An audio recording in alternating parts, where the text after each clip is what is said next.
who had two complete separate artistic identities, two different careers under two different names, one being an author, one being a composer. Well, today I want to tell you about the composer by the name of Arnold Bax.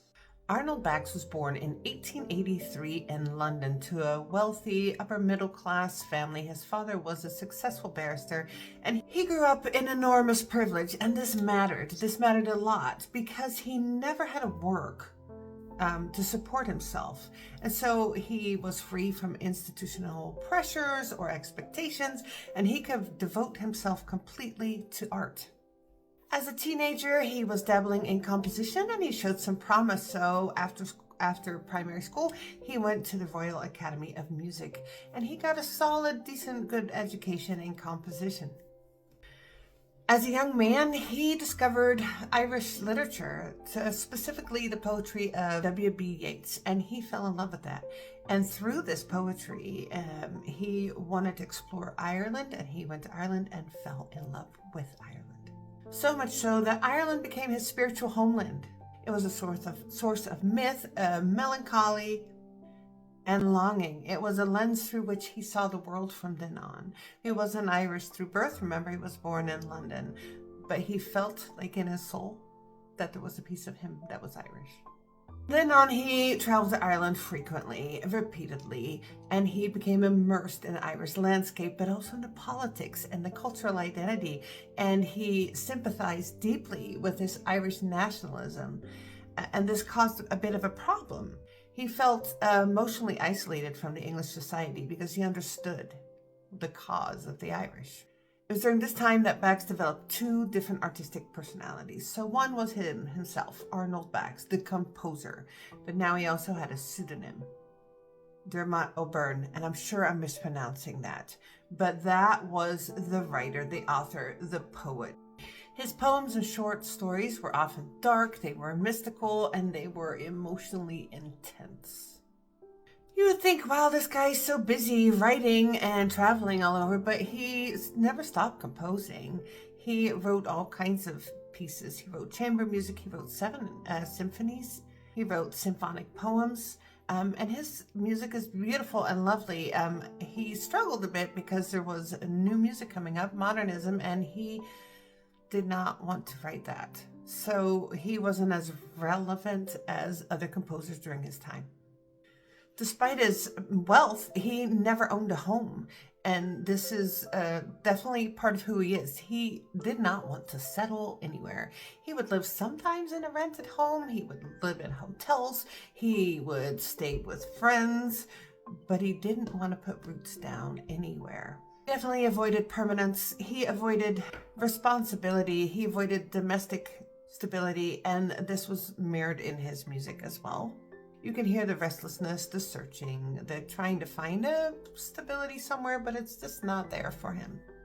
Not only could he not commit to like one place to live, his love life, oh my goodness, he could definitely not commit to that. Was involved in long-term overlapping relationships with some dots of not so long-term relationships during the same time. Let me walk through the map of his relationships, the ones that we know about that were a bit longer, okay? In 1910, he meets a girl by the name of Natalia Skarginska. This is an early infatuation, a very short-lived pursuit of a Russian, and it definitely fueled his romantic idealism. Then in 1911, he marries his childhood friend. Her name is Elsita Sobrino, and their marriage struggled. And he left her for another woman, Harriet Cohen, the piano witch, as she was known. No, not as a witch, but that's what she was known as. She was a celebrated pianist, very good, and his primary muse for a while, inspiring many of his works. This was a passionate affair. It lasted decades. But even while he was with her, he had other ladies on the side, like a one-night stand or maybe a 1 week or, short ones. In the 1920s, he was with Mary Gleaves, this devoted companion, and some people say the love of his life. Now, he was with her while he was also still with Harriet Cohen. Then in the 1940s, he's getting older, guys, but he meets a young fan dancer and has a long-term fling with her, and her name is Annie McPherson. Um, so his music is beautiful and it can be very unsettling and settling, but boy, he did not want to put roots down anywhere, not physically as far as a house, but also not in a relationship. It was not his thing. He was all about art, pursuing art through writing and through composing. That's what he wanted to be. He had a very bohemian lifestyle, one would say. Now, despite this bohemian lifestyle, this outsider nature, he did achieve some public recognition a little bit later on in his life. In 1942, he was appointed Master of the King's Music. This is a prestigious ceremonial role, but there's also recognition. This was, of course, a bit ironic because here we have Bax, this anti-establishment romantic. And with this title, he is now symbolizing this British musical authority. In the late 1940s, early 50s, he's getting elderly. His health is going down, and we can hear in his music it's getting darker a lot. There's the lush, mystic landscapes that we had. They now give away to this resignation and emotional fatigue that you're going to hear.